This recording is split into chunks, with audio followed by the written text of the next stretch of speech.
Yo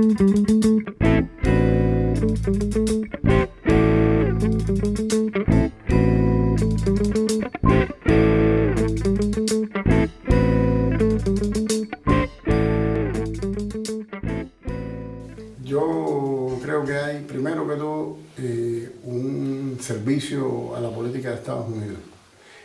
Aun cuando no haya podríamos decir, un encargo directo, explícito, los medios de comunicación cumplen la misión de amplificar los efectos de la política de Estados Unidos contra Cuba, obviándola como causa. O sea, si por ejemplo te hablan de los problemas económicos de Cuba, nunca te lo correlacionan con una política de Estados Unidos dirigida a ocasionar esos problemas económicos, en particular que hay un bloqueo económico, comercial y financiero que multa a las empresas que comercian con Cuba, que persigue las cuentas bancarias de Cuba por el mundo, las transacciones financieras, por mencionar rápido unas pocas cosas. Igual sucede con la emigración. O sea, cuando te amplifican la emigración cubana a Estados Unidos, por encima incluso de otras emigraciones que son mayores, no te dicen que desde 1966 existe una ley de ajuste cubano que otorga la residencia permanente a cualquier persona cubano, una excepcionalidad única en el mundo con respecto a cualquier otro nacional, ¿no? Y así sucede con el hecho de que existe una intención de Estados Unidos desde inicios de la revolución de crear con dinero una oposición dentro de Cuba. Está así explícito en los documentos de la CIA, en las actas de encuentros con el presidente, las memorias que han publicado distintos personajes de la política norteamericana y ahora incluso con los cables que ha dado a conocer Wikileaks secretos. Y sin embargo te hablan de las acciones que esta oposición acomete y nunca te dicen que hay un presupuesto destinado a pagar eso. O sea, sería yo te diría, una de las más notables manipulaciones, porque le oculta a su audiencia la causa de los hechos que está publicando, que no siempre son además hechos. Algunas veces son cosas que no ocurren también, por lo cual lo pudiéramos calificar de mentiras, ¿no?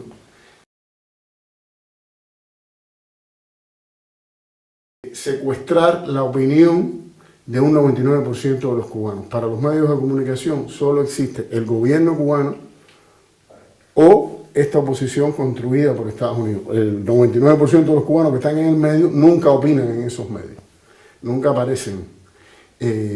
Por tanto, se escamotea la opinión de la inmensa mayoría de los cubanos.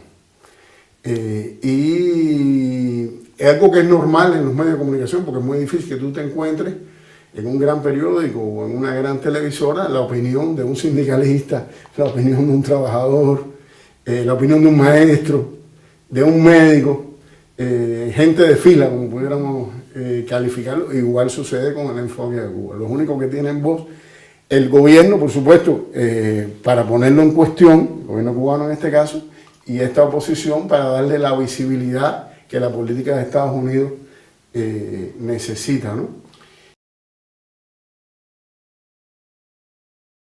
La construcción de determinados estereotipos que han finalizado siendo lugares comunes sobre Cuba. O sea, se han creado reflejos condicionados en las audiencias de que ya basta con leer un titular o decir determinada referencia a lo que sucede en Cuba para que se evoque que eso es una dictadura, que ahí se violan los derechos humanos, que eso es un fracaso como sociedad.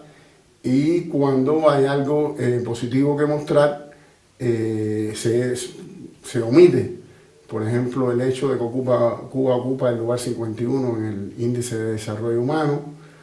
Por ejemplo, que muchos de los indicadores cubanos de desarrollo social son superiores a sociedades que se dan por desarrolladas, o que, como se ha revelado por varias entidades destinadas al tema del desarrollo sostenible, Cuba es el único país viable del planeta al combinar una baja huella ecológica con un alto índice de desarrollo humano. Hay países con más alto índice de desarrollo humano que Cuba, por ejemplo, los países de Europa Occidental, los Estados Unidos, Japón, pero al costo de una alta huella ecológica, o sea, de que harían falta 5 o 4 planetas para, si cada ciudadano del mundo viviera como un japonés o como un europeo o como un estadounidense. Y por otra parte, hay países de baja huella ecológica, pero con muy bajo nivel de desarrollo humano, como son algunos países latinoamericanos, africanos,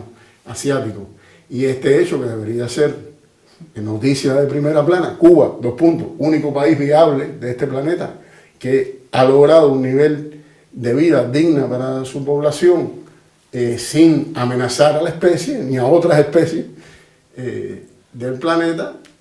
Tampoco los ciudadanos que leen estos medios de comunicación se han enterado.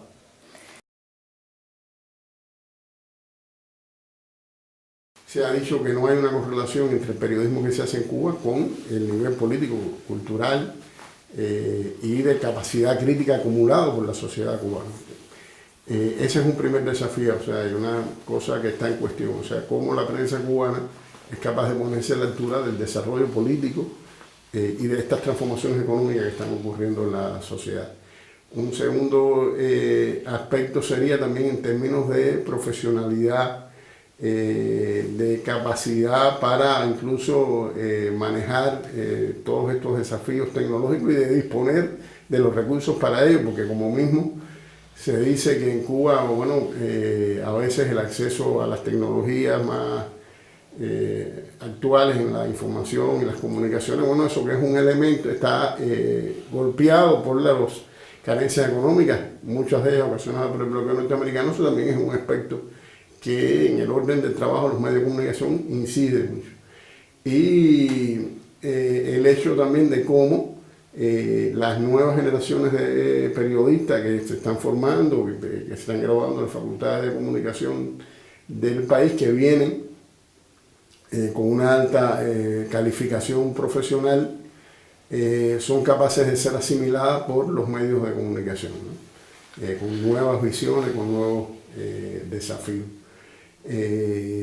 Y todo esto también en un contexto de que hay un presupuesto del gobierno de los Estados Unidos que supera varias veces el de toda la prensa cubana junta, dirigido a construir otra Cuba y también a asumir de manera distorsionada los silencios y los vacíos que muchas veces los medios de comunicación cubanos dejan. Y entonces, cuando hacemos eso, le entregamos el monopolio al enemigo, decirlo de algún modo, ¿no? Y bueno, o sea, también otro de los temas fue cómo hacer para no dejar ningún vacío, porque el derecho a la información es un derecho que reconoce la Constitución cubana y que además es una necesidad para el buen funcionamiento de la sociedad. Mientras mejor informados sean los ciudadanos, mejor pueden participar en las transformaciones y en la gestión de la sociedad.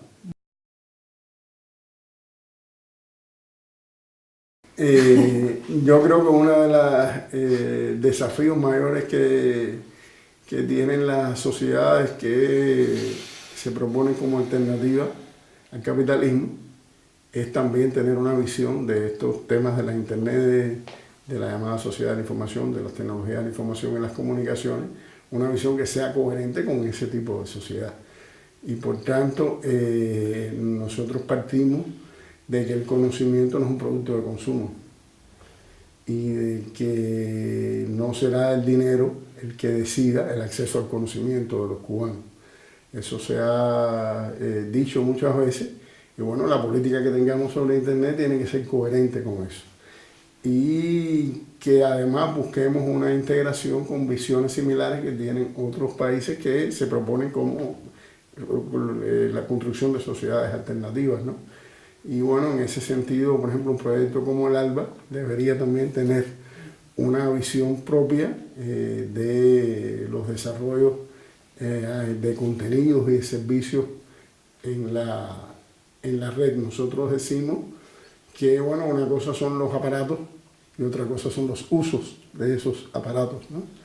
Y las visiones que alrededor de esos usos una sociedad tiene. Nosotros partimos de que hemos hecho una sociedad que coloca al ser humano en el centro de las decisiones y en el centro de las prioridades. Y bueno, el desarrollo de la informática, las telecomunicaciones, de todos estos servicios tiene también que ser, como te decía, coherente con él.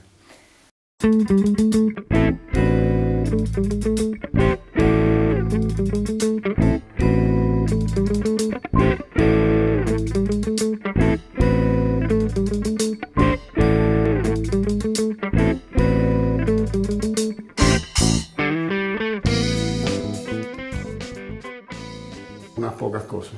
Igual sucede con la emigración. O sea, cuando te amplifican la emigración cubana a Estados Unidos, por encima incluso de otras emigraciones que son mayores, no te dicen que desde 1966 existe una ley de ajuste cubano que otorga la residencia permanente a cualquier cubano, una excepcionalidad única en el mundo con respecto a cualquier otro nacional, ¿no? Y así sucede con el hecho de que existe una intención de Estados Unidos desde inicios de la revolución. Hablan de los problemas económicos de Cuba, nunca te lo correlacionan con una política de Estados Unidos dirigida a ocasionar esos problemas económicos, en particular que hay un bloqueo económico, comercial y financiero que multa a las empresas que comercian con Cuba, que persigue las cuentas bancarias de Cuba por el mundo, las transacciones financieras, por mencionar rápido.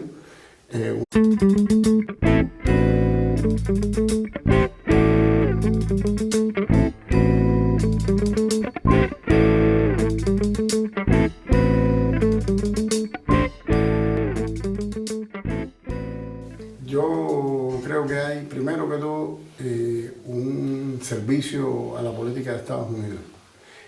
Aun cuando no haya podríamos decir, un encargo directo, explícito,